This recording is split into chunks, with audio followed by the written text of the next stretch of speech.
एक भाई जो अपनी बहन से कुछ जरूरी बात करना चाहता था, लेकिन उससे पहले ही वो खिड़की से गिरकर मर गया। लेकिन क्या ये सच में सुसाइड था या मर्डर? बहन के सामने भाई की मौत और एक परछाई जिसने सब कुछ बदल कर रख दिया। सच्चाई जानने के लिए चांदनी निकली अपने जुड़वा भाई के कातिल की तलाश में। एक भाई जो अपनी जुड़वा बहन से आखिरी बार बात कर रहा था, कह रहा था रविवार को मिलूंगा, एक जरूरी बात है। लेकिन उससे पहले ही वो खिड़की से गिर गया और गिरते वक्त किसी की परछाई नजर आई। अब चांदनी अकेली है। वो अपने भाई के कातिल को ढूंढने निकलती है, लेकिन सच जितना दिखता है उतना होता नहीं। क्या ये वाकई सुसाइड था या मर्डर? जानिए इस दर्द, रहस्य और बदले की कहानी में। तो चलिए कहानी की ओर आगे बढ़ते हैं। तो एपिसोड 1 की शुरुआत में हम एक लड़की को देखते हैं जिसका नाम चांदनी था।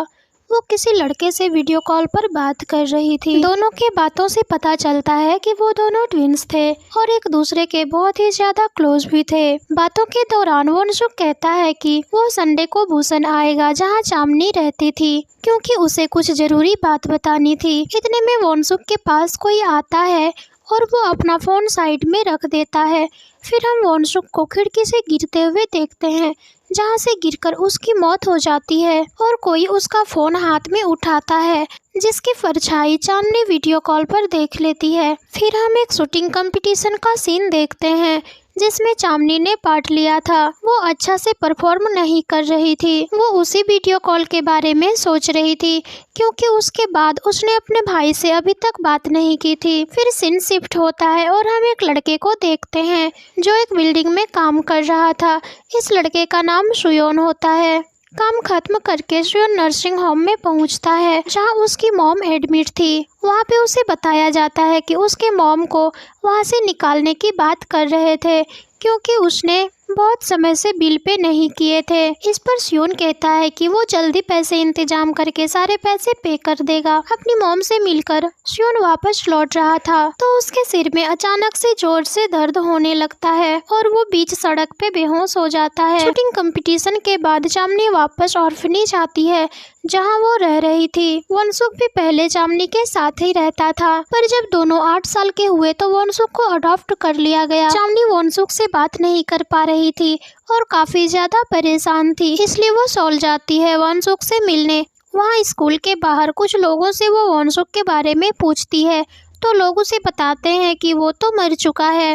वनसुक के मौत के बारे में जानकर चांदनी तो एकदम से हैरान हो जाती है और फिर से रोने लग जाती है। चांदनी वनसुक के पेरेंट्स से मिलती है जिन्होंने उसे अडॉप्ट किया था। वो लोग उसे बताते हैं कि वनसुक ने सुसाइड कर लिया। इसकी बातों से लग रहा था कि उन्हें अपने बेटे के मरने का कोई भी दुख नहीं है। उन्हें पता चला जब उसकी चीजों में उन्हें दोनों की फोटो मिली। उसकी बात सुनकर चांदनी को बहुत बुरा लगता है। वो बोलती है कि आप लोग तो उसके पेरेंट्स हैं ना, तो आप लोग उसके बारे में ऐसे कैसे बोल सकते हैं। ये बात उसके माँ बाप को बहुत ही बुरा लगा, क्योंकि उसके बेटे ने सुसाइड किया था। फिर चांदनी को इग्नोर करके वो लोग जाने लगते हैं। चांदनी उसे अपने भाई का फोन मांगने लगती है। उसकी मॉम कहती है कि उसके पास फोन नहीं है। पुलिस को भी फोन नहीं मिला था। चांदनी रो रो के फोन के लिए रिक्वेस्ट करने लगती है तो वो लोग उसे डांट कर हटा देते हैं। अगले सीन में हम पुलिस को देखते हैं जहां एक पुलिस वाली वनसुक के सुसाइड का वीडियो क्लिप देख रही थी। दूसरी पुलिस वाली उनसे पूछती है कि ये तो सुसाइड का केस है जो अब क्लोज हो चुका है, तो इसे क्यों देख रही हो। वो डिटेक्टिव उसे इग्नोर कर देता है।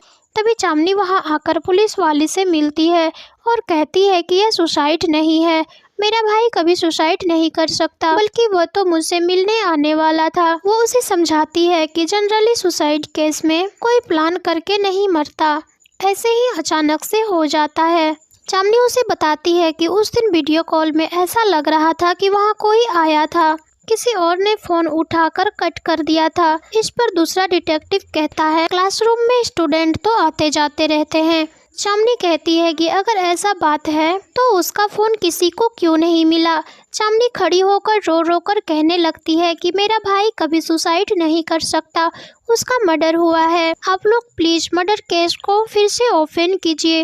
दूसरी तरफ हम सुयोन को देखते हैं जिसे बेहोश होने के बाद हॉस्पिटल लाया जाता है और बहुत से टेस्ट किए जा रहे थे। टेस्ट रिपोर्ट लेने के लिए सुयोन एक न्यूरो सर्जन से मिलता है तो डॉक्टर उसे किसी फीमेल के साथ आने को कहते हैं। तब सियोन कहता है कि मेरा इस दुनिया में सिर्फ मॉम है जो नर्सिंग रूम में रहती है। तो डॉक्टर कहते हैं कि तुम स्कूल में हो ना, तो अपने टीचर के साथ आना। पर सियोन वापस हॉस्पिटल नहीं जाता और अपने काम पर वापस चला जाता है। उसे हॉस्पिटल से अपार्टमेंट मिस करने का मैसेज भी आता है, पर वह सोचता है कि मैं तो बिल्कुल ठीक हूँ, तो वापस क्यों जाना। अगले सीन में हम चामनी को देखते हैं जो अपनी एक फ्रेंड के साथ थी। उसकी फ्रेंड उस पे गुस्सा हो रही थी क्योंकि चामनी सोल शिफ्ट होने वाली थी और वहीं के स्कूल में एडमिशन ले रही थी। चामनी सोल जाने के लिए ट्रेन में बैठकर यही सोच रही थी कि मुझे किसी भी तरह अपने भाई के कातिल को ढूंढना है।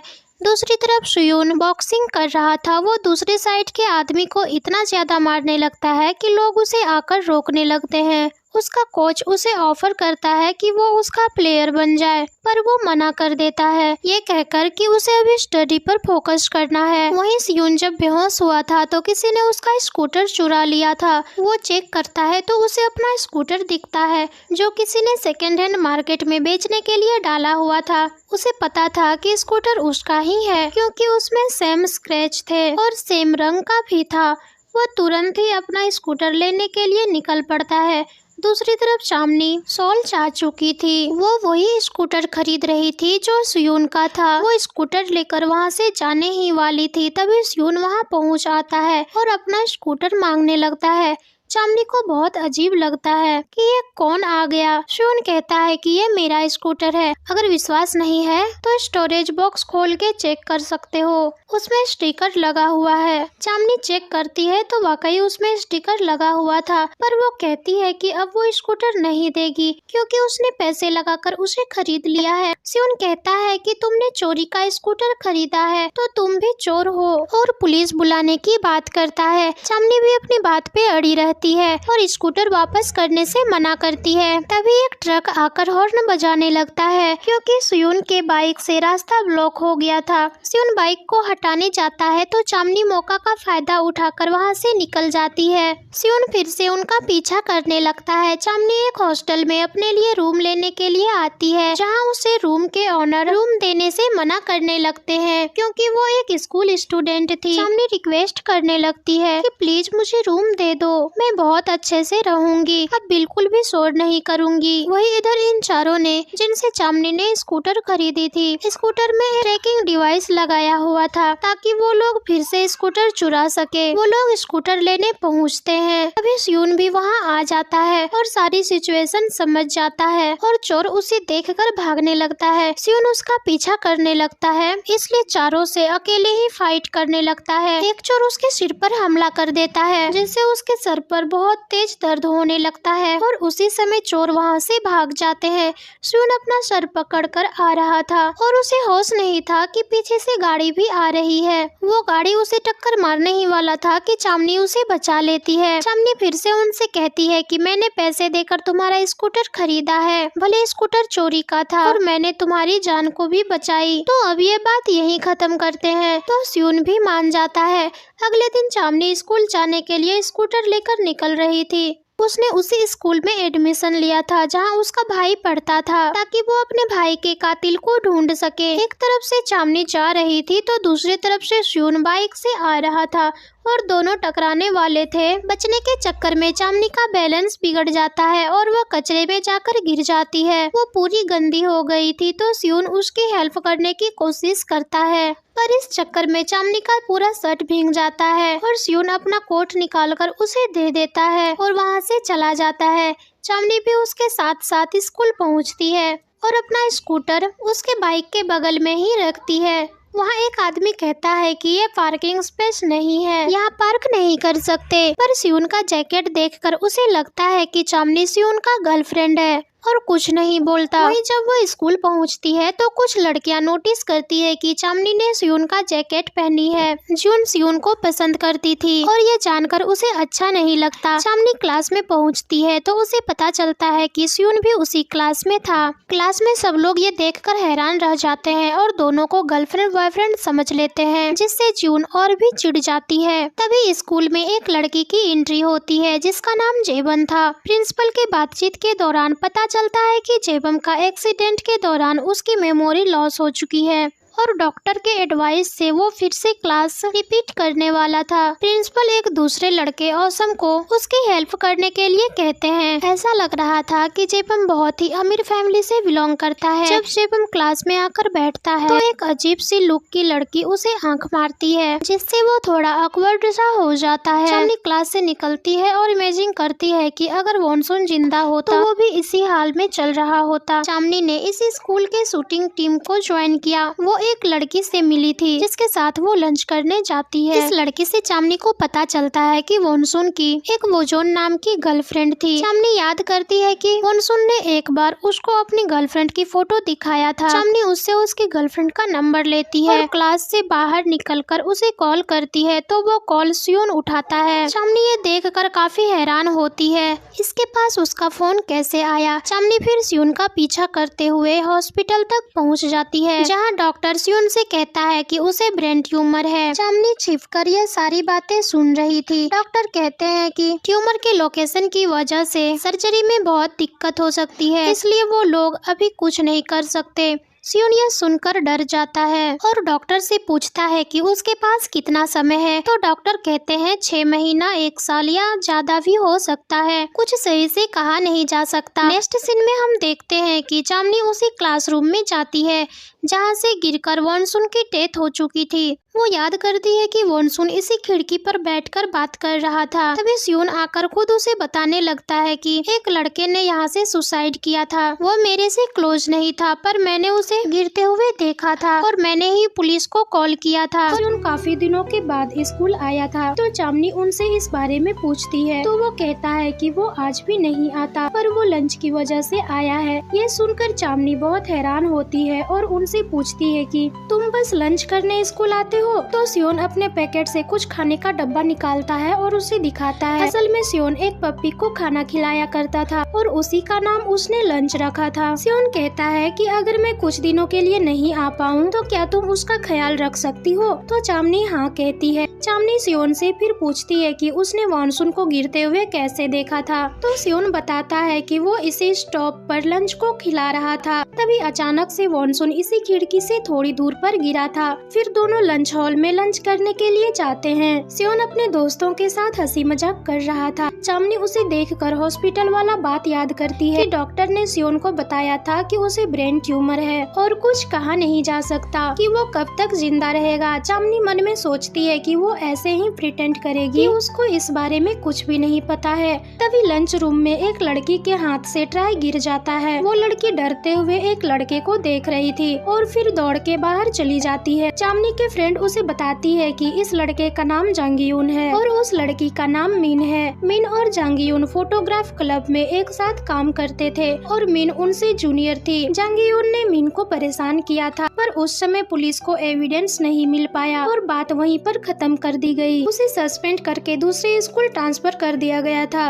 और वह वापस स्कूल में कैसे आया ये किसी को नहीं पता। अगले सीन में हम देखते हैं कि जांगयून के दोस्त उनसे कह रहे थे वॉनसून तो मर गया, अब स्कूल के बॉस तुम ही रहोगे। वो लोग फिर से वॉनसून के बारे में उल्टी सीधी बातें करते हैं। जांगयून कहता है कि मुझे अफसोस है कि मैं वॉनसून को जिंदा रहते मार नहीं पाया। चांदनी भी उसी क्लासरूम में थी और उसे अपने भाई के बारे में ये सब सुनकर उनसे रहा नहीं जाता और वो जाकर कहने लगती है कि तुम्हें कोई शर्म नहीं है क्या, एक मरे हुए इंसान के बारे में ऐसी बातें कर रहे हो। जांगयून को इस पर कोई फर्क नहीं पड़ा। वो हंसकर कहता है कि मेरा मुंह, मैं कुछ भी कहूँ। चांदनी उसे और सुनाती है तो जांगयून उस पर गुस्सा हो जाता है और अपना हाथ उठाता है। तभी जेबम आकर उसे रोकता है और कहता है कि ये सही कह रही है, तुम्हें मरे हुए इंसान के बारे में ऐसे उल्टी सीधी बातें नहीं करनी चाहिए। जांगयून उससे भी बदतमीजी करता है और कहता है कि तुम तो बीच में आओ ही मत, तुम्हारे डैड के पैसे तुम्हें नहीं बचा पाएंगे। तभी वो जांगयून को प्रिंसिपल के नाम पे धमकाता है। तब वो जाकर रुकता है और फिर वहाँ से चला जाता है। अगले सीन में हम सियोन को देखते हैं जो अपने डॉक्टर से मिलने आया था। डॉक्टर उसे ट्यूमर के लोकेशन को दिखाकर समझाते हैं कि अगर सर्जरी की जाए तो पैरालिसिस का खतरा हो सकता है, इसलिए कोशिश ये रखनी है कि मेडिकेशन से ट्यूमर के साइज को बढ़ाने से रोका जाए। सियोन पूछता है कि इसके और भी कुछ इलाज हो सकते हैं क्या? तो डॉक्टर उसे बताते हैं कि अपने पर्सनालिटी में कुछ चेंज एक्सपीरियंस कर सकते हो। तुम कभी एकदम इमोशनल हो सकते हो तो कभी एकदम वायलेंस, इसलिए सबसे जरूरी है खुद को शांत रखने की कोशिश करना। दूसरी तरफ चामनी शूटिंग प्रैक्टिस में बिजी थी। तभी प्रिंसिपल जेबम को लेकर वहाँ आते हैं, क्योंकि जेबम की मॉम चाहती थी कि जेबम शूटिंग प्रैक्टिस को देखे। उसका मानना था कि इससे जेबम की मेमोरी रिकवर होने में हेल्प मिलेगी। कोच चामनी को बुलाकर कहते हैं कि वो आज से जेबम की कोच रहेगी और उसे बेसिक सिखाने को कहते हैं, ताकि वो शूटिंग के लिए थोड़ा अच्छा हो जाए। इधर सियोन बॉलिंग एलिमेंट में काम कर रहा था। तभी वहाँ एक लड़की उसे बाहर बुलाती है। उसके साथ एक और लड़की थी, जो कोई और नहीं बल्कि एजंग थी। ये वही लड़की है जो वानसुन की गर्लफ्रेंड थी। सियोन उसका फोन लौटाता है और उसके बाद हमें पता चलता है कि एजंग ने ही सियोन को अपना फोन रखने के लिए दिया था, ताकि उसका मैनेजर उसे ट्रैक न कर सके। एजंग अपना फोन चेक करती है तो चामनी के बहुत सारे मैसेज आए थे, जिसमें लिखा था कि वो वानसुन के बारे में कुछ बात करना चाहती है। तो सियोन थोड़ा सोच में पड़ जाता है, क्योंकि चामनी ने उनसे भी वानसुन के बारे में पूछा था। इधर चामनी के ट्रेनिंग में जेबम की हालत खराब थी, इसलिए जेबम का दोस्त आकर चामनी से कहता है कि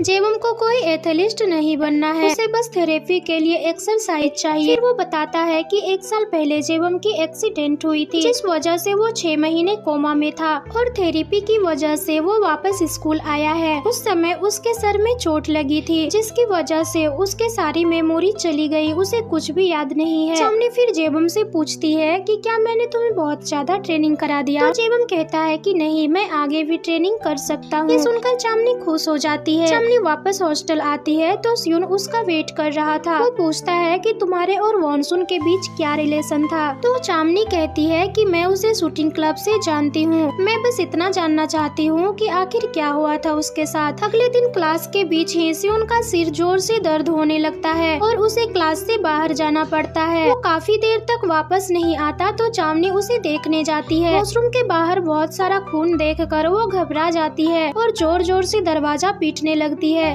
तभी हमें पता चलता है कि मिन जिस लड़की के साथ गलत हुआ था, उसने अपना हाथ काट लिया था। सियोन अपना शर्ट खोलकर उसके हाथ में बांधकर खून रोकने की कोशिश करता है। मिन को एम्बुलेंस में ले जाया जाता है और डिटेक्टिव सियोन और चामनी से अलग अलग बयान लेते हैं। ये वही डिटेक्टिव थे जिससे चामनी पहले भी मिली थी। चामनी डिटेक्टिव से रिक्वेस्ट करती है कि वो किसी को ना बताए कि वो वानसुन की सिस्टर है, नहीं तो लोग उनसे दूरियां बना लेंगे और वो किलर को नहीं ढूंढ पाएगी। डिटेक्टिव उसे समझाने की कोशिश करती है कि वो अपने भाई के सुसाइड को एक्सेप्ट कर ले, पर फिर भी चामनी पर कोई असर नहीं होता। अगले सीन में हम हॉस्पिटल का सीन देखते हैं। वो लड़की मिन जिसने अपना हाथ काट रखा था, उसकी जान तो बच गई थी, पर कंडीशन अब भी सीरियस था। मिन के डैड स्कूल में जाकर हंगामा करते हैं और रोते हुए प्रिंसिपल से पूछने लगते हैं कि मेरी बेटी ने अपना हाथ क्यों काटा? वो लड़का जिसने मेरी बेटी को परेशान किया था, उसे क्या इसलिए छोड़ दिया गया क्योंकि वो अमीर फैमिली से है? फिर वो चिल्लाने लगते हैं कि तुम लोगों की वजह से मेरी बेटी ने अपनी जान लेने की कोशिश की, क्योंकि तुम लोग उस लड़के को वापस स्कूल में लेकर आए। इधर एजंग फाइनली चामनी को रिप्लाई करती है कि वो उनसे मिलने के लिए रेडी है और एक जगह पर बुलाती है, पर एजंग अपनी जगह अपनी फ्रेंड को भेजती है जो बिग लगाकर चामनी से मिलने आती है। पर चामनी ने एजंग की फोटो देखी हुई थी, इसलिए वो समझ जाती है कि ये कोई और है। इस लड़की का नाम तेसो था। तेसो कहती है कि अगर तुम एजंग से वानसुन के बारे में पूछने के लिए मिलना चाहती हो तो तुम एक गलत इंसान से मिलना चाहती हो, तुम्हें सेमी से मिलना चाहिए। चामनी जब सेमी से मिलती है तो सेमी बोलती है कि मैं वानसुन की मौत से बहुत खुश हूँ, क्योंकि वानसुन की वजह से ही सेमी ने अपना स्कूल चेंज किया था। हमें पता चलता है कि वानसुन लोगों के सीक्रेट को पता करके उन्हें ब्लैकमेल किया करता था और इसलिए उसके मरने पर बहुत सारे लोग खुश हुए थे। चामनी को अपने भाई के बारे में ये सब कुछ जानकर विश्वास नहीं हो रहा था। दूसरी तरफ हम तेसो को देखते हैं जो मिन के लिए फ्लावर्स लेकर हॉस्पिटल आई थी। उसे मिन के डैड मिलते हैं। वो उनसे कहती है कि वो उनके सिचुएशन को समझ सकती है, क्योंकि मुझे भी स्कूल में परेशान किया करता था। तेसो अब सियोन से मिलने जाती है और कहती है कि मुझे पता है कि तुम्हें अपनी मॉम के इलाज के लिए पैसों की जरूरत है। अगर तुम जांगीयून को स्कूल से निकलवा दोगे तो मैं तुम्हें पैसे दूंगी। सियोन कहता है कि तुम ये क्या बोल रही हो, तुम ठीक तो हो ना? तेसो कहती है कि तुमने ऑलरेडी मुझे पिछली बार बचाया था। मैं चाहती हूँ कि इस बार हम दोनों मिलकर मिन की हेल्प करें। अब हमें एक फ्लैशबैक का सीन दिखाया जाता है जिसमें तेसो पिछले साल ही स्कूल में ट्रांसफर लेकर आई थी। उसके क्लास की 2 लड़कियाँ उसके बालों की वजह से उसे परेशान किया करती थी। सियोन भी उसी क्लास में था और उन्हें ऐसा करते हुए देखता था। एक बार उन लड़कियों ने उसे बहुत बुरी तरह मारा था। फिर हम एक नाइट क्लब को देखते हैं जहाँ वो लड़कियाँ डांस कर रही थी। तभी वहाँ सियोन जाता है, सबकी धुलाई करता है। लड़का लड़की किसी को नहीं छोड़ता और उन लड़कियों को तेसो से माफी मांगने को कहता है। हॉस्पिटल में तेसो को होश आता है तो वो लड़कियाँ उनसे माफी मांगती है। तेसो उठकर उन्हें थप्पड़ मारती है और कहती है कि अगर मैंने दोबारा तुम लोगों को देखा तो मैं जान से मार दूंगी। तभी सियोन को रूम के बाहर देखकर तेसो समझ जाती है कि उसकी मदद उन्हीं ने की है। अब सीन प्रेजेंट में आता है और तेसो उनसे कहती है कि उस समय तुमने मेरे डैड के ऑफर किए हुए पैसे को एक्सेप्ट नहीं किए थे।